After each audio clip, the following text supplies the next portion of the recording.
Daryl Shai, may mga nagtatanong ng chords nung Tatsulok. So, gumawa ko ng simple na lang. Ang original sa B minor eh. Pero dito na natin kunin. A minor.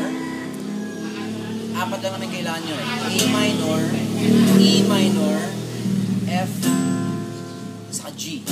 Yun lang. Apat na yun. Okay? So, ito.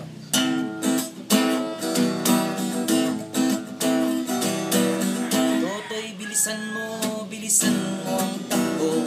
Ilagan mga bombang nakatutok sa ulo mo. Toto'y tumalon ka, dumapa kung kailangan, at baka tamaan ka ng mga balang ligaw. Toto'y makinig ka, huwag kang magpagabi. Baka mapagkamalan pa't humandusay dyan sa tabi. Toto'y alam mo ba kung ano ang punot dulo ng di matapos-tapos na kaluluhan ito? Hindi pula't dilaw ang